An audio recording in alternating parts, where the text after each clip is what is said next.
Hey everybody, welcome back to the Chase to Summit Trail Talk podcast. This is episode 37, and I am your host, Dave. This is the Trail Talk podcast where it's kind of like you're coming along with for a run with me, and we're just chatting, and I won't shut up. That's what I'm doing here. So in this episode today, we're going to cover some interesting topics. I've got a weird story about a famous ultra runner that's been attacked by an animal. I've got some interesting thoughts on that. Of course, we've got the fitness tech and wearable news that I'll be covering today as well. And then we're going to finish off the podcast with some Q&A, because I did a full Q&A episode last week and there were some questions I didn't get around to, so I thought I would answer them today. Before we dive in, I do want to thank the Patreon members of the podcast and the YouTube members on the YouTube channel. Really means a lot. If you don't know what those things are, basically it's a awesome group of people that believe in what I'm doing and have decided to donate and contribute some money to help me keep me doing this thing that I keep doing. If you're interested in helping support the podcast or the YouTube channel, check out the link at the bottom of the show notes that says support this show. It really means a lot to me, and I'm trying to come up with new and exciting ways to use the Patreon platform better. I'm just not good at it, but right now it's really just a way to help support this show. If you like it, it means a lot. And down the road, I'll have some more interesting uses, including discounts on certain brands and things like that. So I'm still working on it.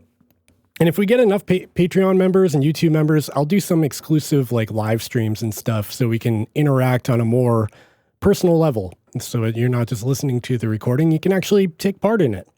Okay. I also want to mention that the merch store has a discount going on right now. That's over at chasetosummit.com/shop. If you're interested, you can get 10% off your entire order by using discount code LISTEN10. That's LISTEN 10. That's over at chasetosummit.com/shop. It's only for podcast listeners. Don't share it. Well, you can share it, I guess. But I don't post this anywhere. It's really only for your ears. It's not even in the show notes, so you'll have to type it in manually, and I appreciate that. I also wanted to ask if you enjoy the format of the show, if you think there's something I should be doing different about it, maybe more guest episodes, maybe trying to find a co-host. I've actually thought about that, a co-host might be kind of fun, because doing this by myself, it's cool because I can do it around my own schedule, but it's also kind of weird because I'm just in a dark room sitting here on my lunch break talking to a microphone. But yeah, give me your thoughts on that. If you like the format, if you don't like it, things maybe I could improve on, hit me up on Instagram at Chase to Summit. I've got the link in the show notes to Instagram. Just shoot me a DM. I'd appreciate that. Let me know what you like about the show or don't like about it.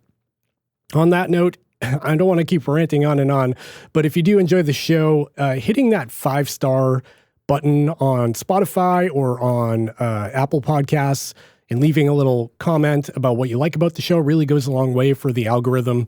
It helps, kind of push the stats on the podcast, and then people want to listen to it. So I would appreciate that. If you actually want to help, that's a really easy way for you to help. Just hit that 5-star review and leave a comment. Thank you. Okay, final topic for the intro here is I want to thank this show's sponsor. That's Liquid IV. Liquid IV makes a little powder called Hydration Multiplier. It tastes really good. It's got a bunch of electrolytes in it. It's great for, hot weather, going on runs, or even just, going to the beach or something. You want to stay hydrated. Use discount code Chase to Summit, all one word, at checkout for 30% off your entire order. That's Chase to Summit, all one word, no spaces, for 30% off your order at liquidiv.com. The link is in the show notes down below. And honestly, I really like this stuff. I use it all the time personally, and I've used it way before any affiliation with them. So I'm a big fan of it, and that's why I decided to endorse it for this show. Okay, so what's going on with me? I like to start these shows by just talking to myself about what's going on in personal life, and maybe you enjoy following along with that. So in the last episode, I had talked about how the whole family basically came down with COVID, which sucks. That was not fun. I somehow dodged the bullet. So the baby, our 11-month-old baby, the 4-year-old, the 9-year-old, and my wife all got the dreaded COVID. And somehow my 5-year-old son and myself, we dodged the bullet, even though we were in the house the whole time. And, we weren't really isolating or being apart or anything. So yeah, I got lucky somehow. It was also weird because no one really got that sick. Like I'm not spreading misinformation here. I'm just talking about my experience and what happened. My wife felt kind of crappy for a day, maybe. She bounced out of it super quick. The baby had like one rough day of a fever, and then she was fine the next day. And my other kid, he just kind of felt a little crummy for a day and was totally fine. So we all lucked out. All things are good now in the Dillon household. So I'm happy about that. Now we can move into our kids' first day of school is in like 2 weeks, and it's kind of nice that they already got it. So I guess we don't have to worry about it so much now. They've got a little bit more protection against it. But yeah, I'm kind of afraid for when school starts because that's going to be crazy. I feel like we're going to be in it again, but we'll see. Okay, first topic today is about ultra runner Dean Karnazes. If you don't know who Dean is, he's a 59-year-old guy who's kind of the godfather, in a way, of ultra running. He wrote a book called Ultra Marathon Man about how he got into ultra runs and really put ultra running on the map as a sport. He, is kind of an everyday average guy and got into the sport and then became a total beast and did a bunch of ultras, wrote a bunch of books, and now he's kind of a famous ultra runner at this point.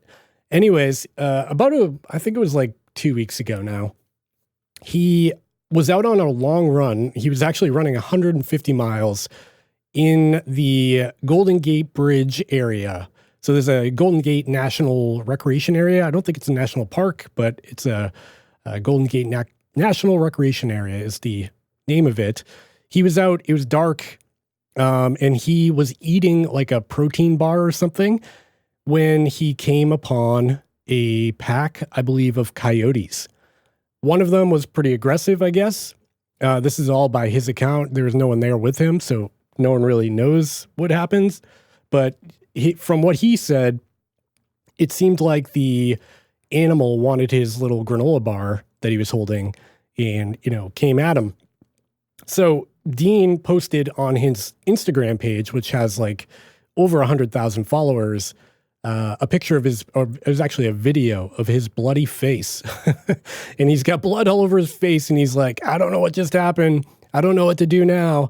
I was attacked by a coyote. I got to get out of here. So it's a pretty it's very graphic. He's got a bunch of blood. It definitely looks like he's been attacked in the face. And then, he's like, I guess I'll finish my run. When he was going on a 150-mile run, he was 37 miles in to this 150-mile run, and he gets attacked, and he decides to finish off the run because he's kind of in the middle of nowhere. Well, it's kind of crazy. Tons of comments, tons of coverage. He was on like TMZ. He was, on all the ultra runner websites and Instagram accounts. It was kind of the talk of the town for a minute there. But then it got a little bit more interesting because some park rangers at the Golden Gate National Recreation Area posted on their Twitter account that there was some confusion about Dean's reaccount of what happened, and that it turns out he actually tripped, and I don't know if he tripped, but he basically fell. He turned, allegedly, no one was there, no one knows what happened, but I guess the coyote came at him and he tripped and fell and hit his face, and that's why he was bloody. So he wasn't actually attacked in the face, and I think that's what the park rangers wanted to make clear. I don't know if they were nervous that it would spread more fear or, retaliation to the wildlife or something. Not really sure why they posted it, but they posted a Twitter post just to clear things up that he wasn't actually bit in the face or bit at all. Apparently he just fell and bumped his face, and that's why he was bloody. So I thought that was kind of interesting. I mean, I don't really have any thoughts on it other than like, it's crazy that he was attacked by coyotes. And yeah, so that's the news with Dean Karnazes right now. I also want to talk about UTMB a little bit. So UTMB actually started today, I believe, or yesterday, technically. So today is August 22nd, Monday. I believe like the festivities started yesterday, but there's actually races today. So I'm going to follow along with UTMB and try to provide some coverage, maybe in the next podcast. I don't know. But yeah, just wanted to mention that it's happening now. So hopefully you're following along. They've got some really good live coverage on the UTMB official website. There's some Instagram accounts following it. And of course, like other podcasts like Steep Life and all those other guys are out there too, guys and girls. So pretty cool. Okay, moving into the fitness tech news this week. I've got some good topics. So first off, isn't really like newsworthy. I guess it is news, but I want to talk about the Garmin Enduro 1. So if you're following along with what Garmin's been doing about, what was it, 2 weeks now, 2 weeks ago, they launched the Enduro 2. I've got a full review on that. You can go over to the YouTube channel if you want to see the full in-depth review. It's basically a really cool Phoenix 7 spinoff with awesome battery life. But before that, they had the Enduro 1, which came out a while ago, that was based off like the Phoenix 6 type of body or platform.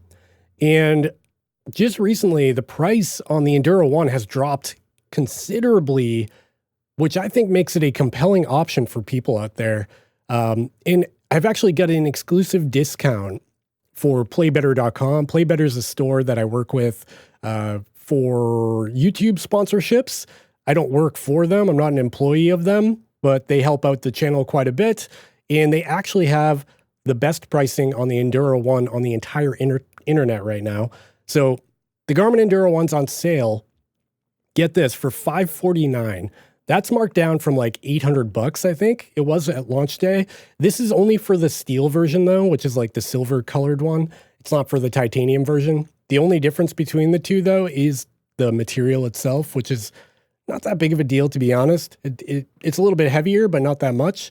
But anyways, the Enduro 1's on sale on playbetter.com for $549. Now, this is actually the same price as Amazon.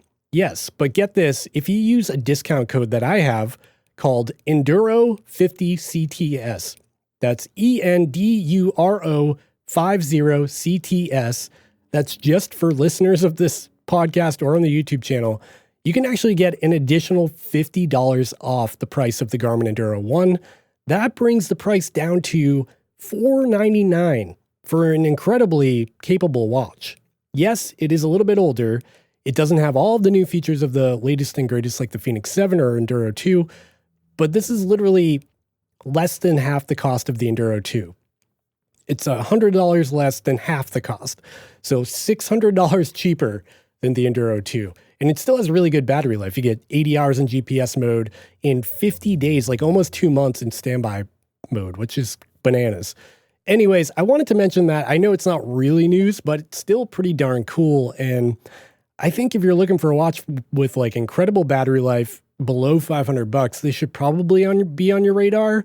I know like the Coros Vertix 1 is around this price now. The Vertix 2 is close to this, but still, if you want a Garmin with 80 hours of GPS battery life and great standby time, this is a good option.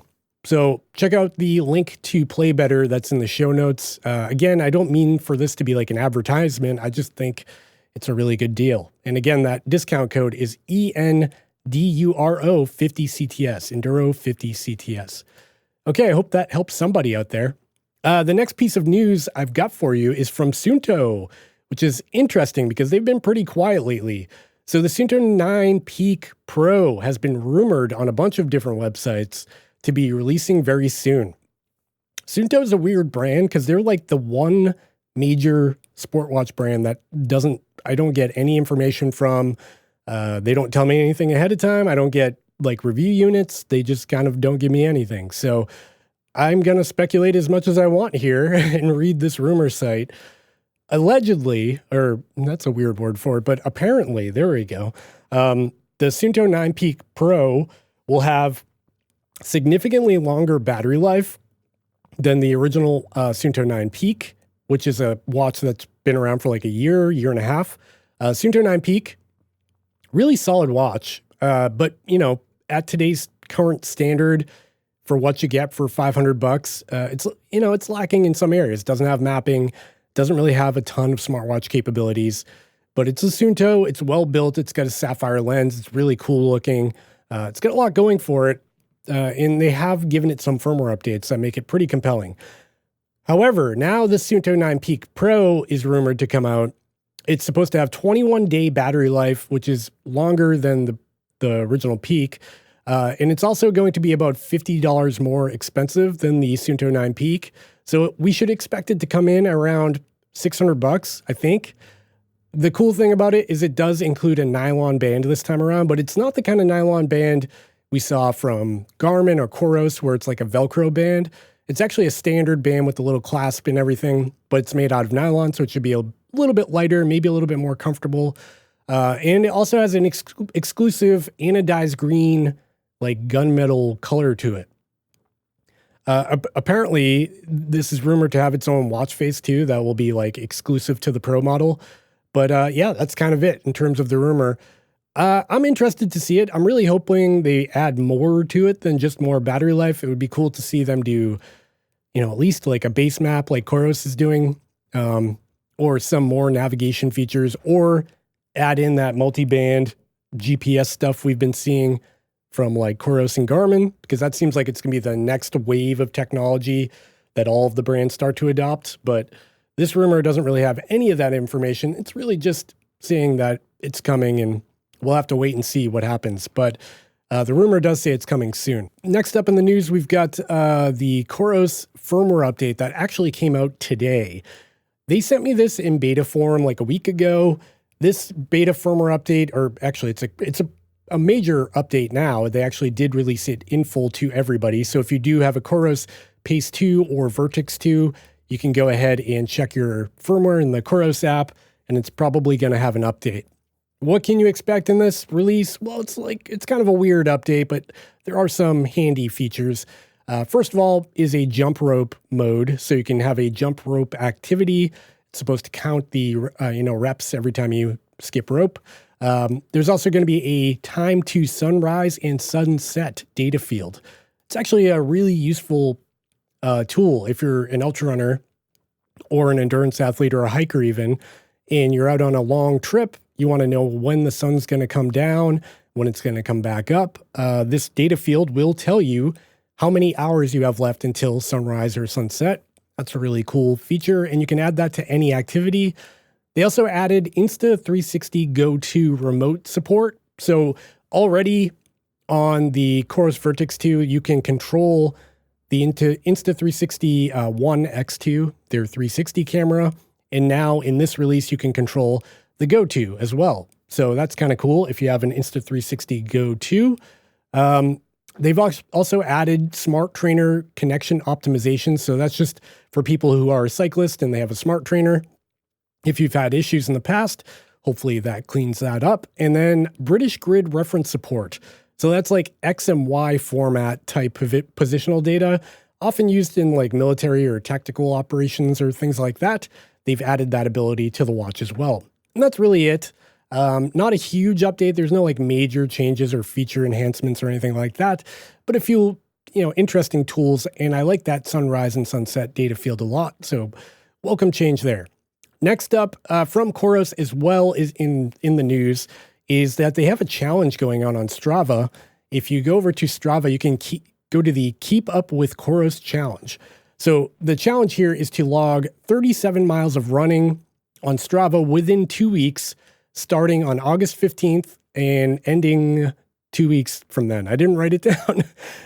So you can enter to win. If you complete the challenge, you're entered to win a brand new Coros Pace 2 that they're going to give out for free. So that's kind of cool. And as a quick note, the current leader is Amir Mir, and if he or she has 171 miles so far, which is pretty incredible for only being in the challenge for like 6 days. So that's a lot. It's going to take a lot to beat them.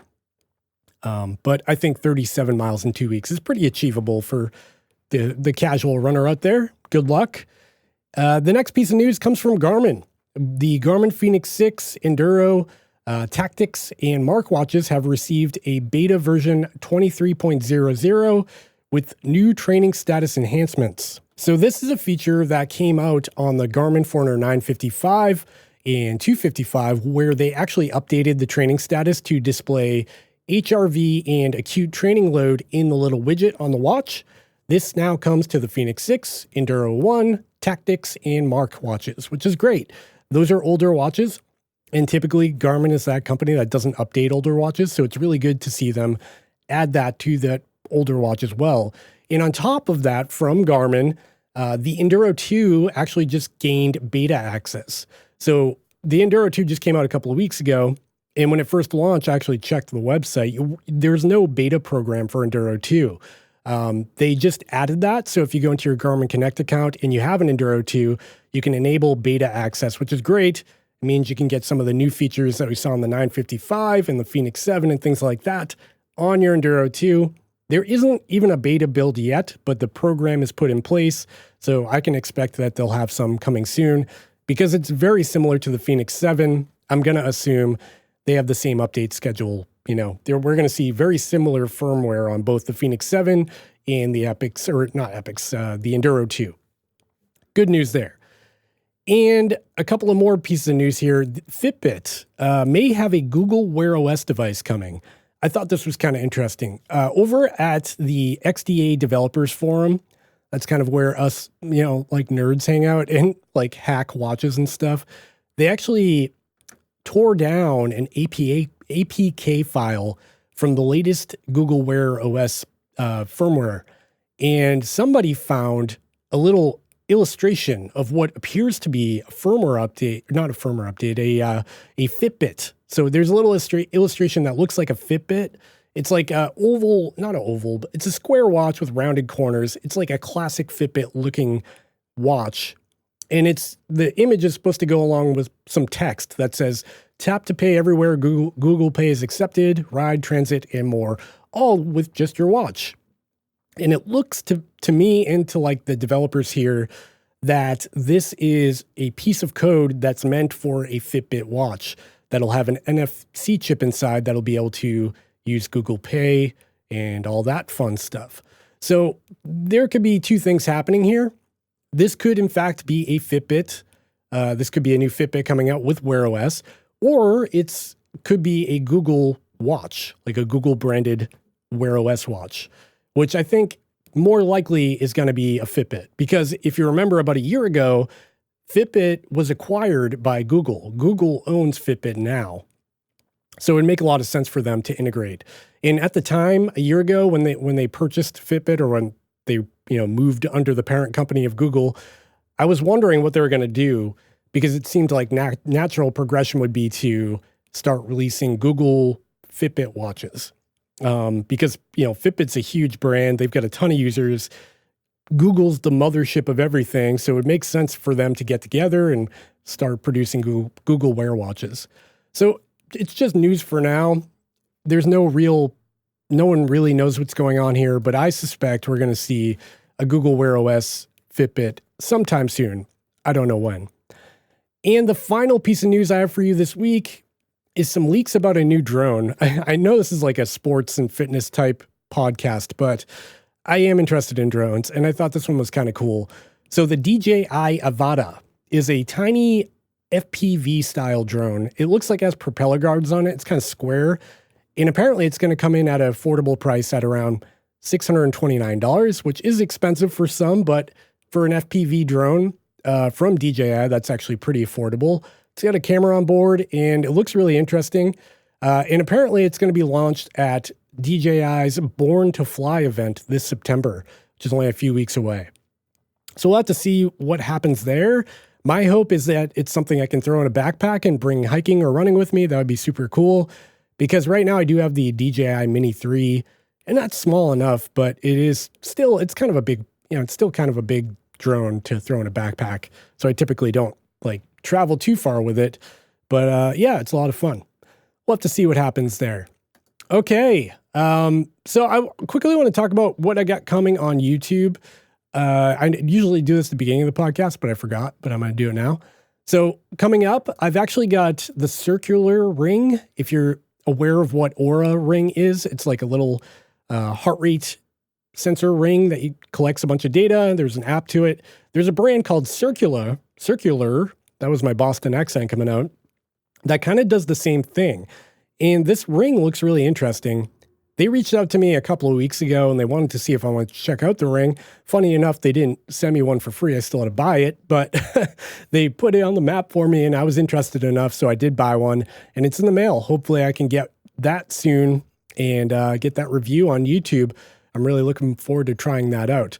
I've also got like this huge amount of anxiety about all the stuff that has been coming in lately.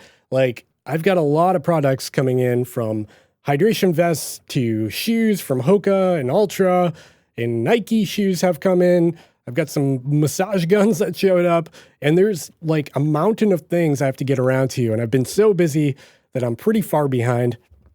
But stay tuned on YouTube. If you haven't yet, make sure you subscribe to the YouTube channel, because I have so much stuff coming up.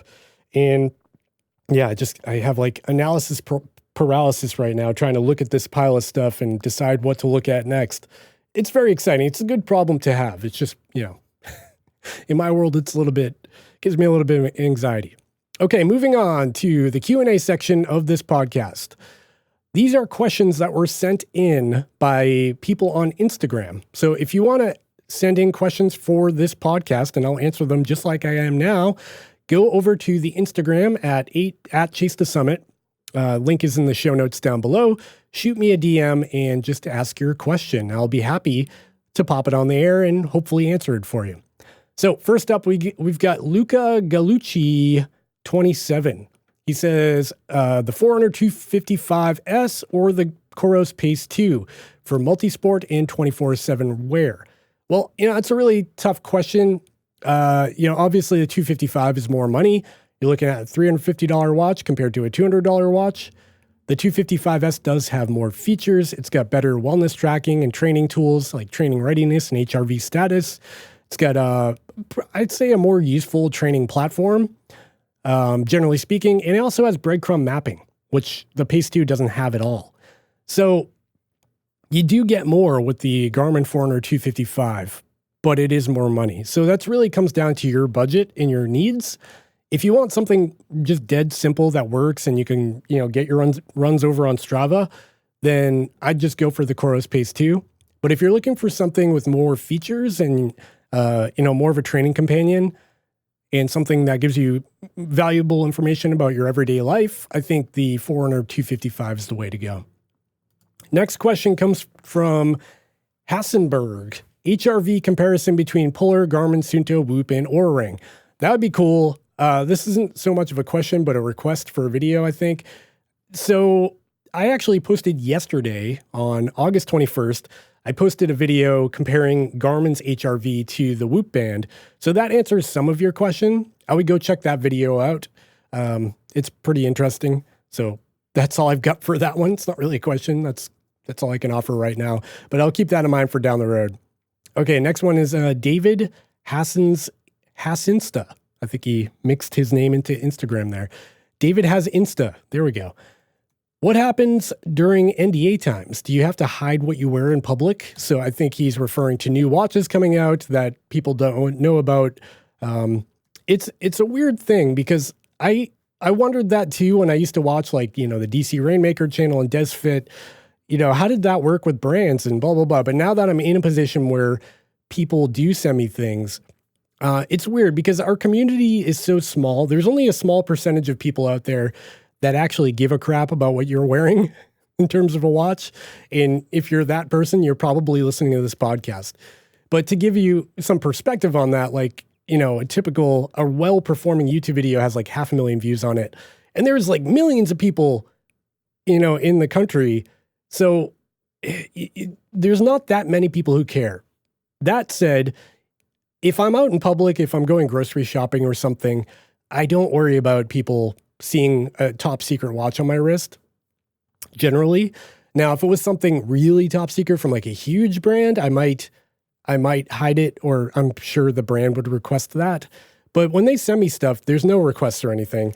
They just say to keep it under embargo. They just tell you not to publicly talk about it. But yeah, I think if you accidentally see something on someone's wrist, it's not really breaking the rules. And typically there's not really an NDA in place. These are just embargo.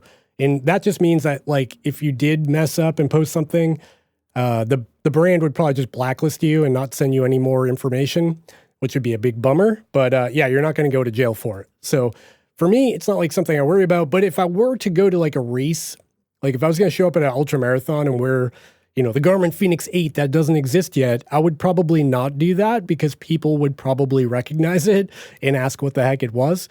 In that kind of environment, then you have to worry about it. But like just living my everyday life, I don't worry about it. Hope that answers your question. David also has a second question here. It says, NDAs, what do you agree to and what do you say no to? That's pretty easy. I agree to anything that I find interesting and that doesn't have a lot of requirements. So some brands will reach out and they'll say, hey, we want to send you this treadmill or whatever, and we want you to make a 10-minute video about it. And if you agree to make that video, we'll send you the thing. And to those, I 100% of the time say no, because I just don't want to promise anything that I can't deliver. I also don't want to have the pressure of like a brand breathing down my neck, and they still do that. Trust me. Like, hey, we sent this thing a month ago. Where's our video? So I'm very clear about my expectations and theirs. When I get a cold email like that, I will say, hey, listen, you can send a sample to my address, but I promise nothing. You may never even see a video about it. I may never even mention it ever. And those situations do happen pretty often. So I'll say yes to just about anything as long as there's no strings attached. Although I won't say yes to like, I've gotten emails from like baby stroller brands and like random, like a weed whacker or whatever. Like those things, I'll generally just be like, hey man, this is not my wheelhouse. So probably no. David Hassan's Insta has a third question. Thanks for all the questions. What's the process of companies reaching out for reviews? That's kind of a mixed bag. So like for the big brands like Garmin, for instance, I generally have to bug them because they're not, I'm not like a huge piece of the media. Maybe, I don't know, in the small world of GPS watches I am, but like some brands I reach out to myself, I'll email and be like, hey, part of the media, I'd love to know what's coming up next. Keep me in mind. Add me to your, embargo mailing list or whatever, and then cross my fingers they actually do that. And then other brands, they'll just email me through the email address I keep on YouTube and on my website and say, hey, here's our product. We'd love it if you take a look or whatever. Sometimes they'll offer money if it's a sponsorship or something like that.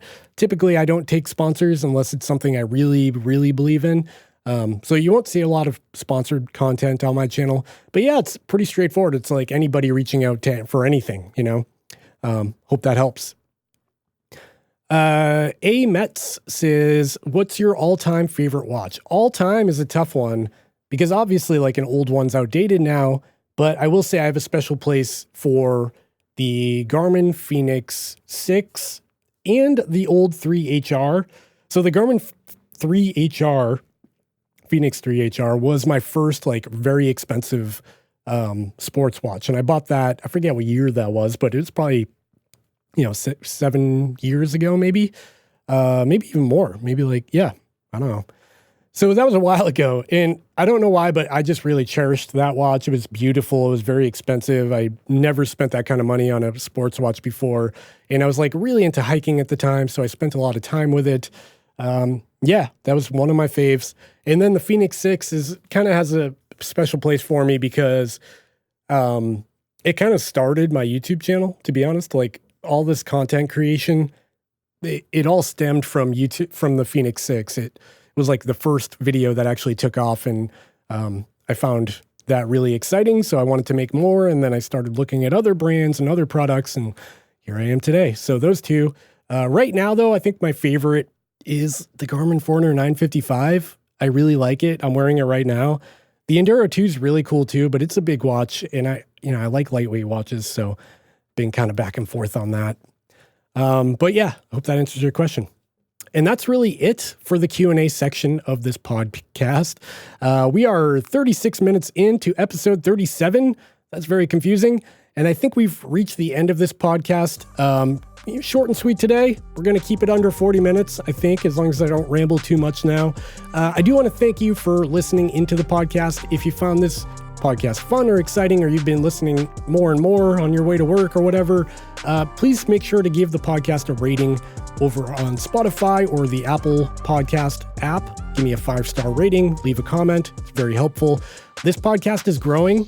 What once was just a few downloads every month has turned into thousands. So thank you for that. And I want to keep this ball rolling. So again, if you've got any suggestions for the show, if you want to see a guest that you really like, you think a co-host might be fun, maybe a rotating co-host, a couple of different people, or you just like it the way it is, shoot me a message over on Instagram, shoot me a DM, and let me know, because I read them all. I may not respond right away, but I do read them all, and I really appreciate it. All right, friends, that's the end of the show, and you'll see me or you'll hear me in a few more days next week. Thanks again. Bye.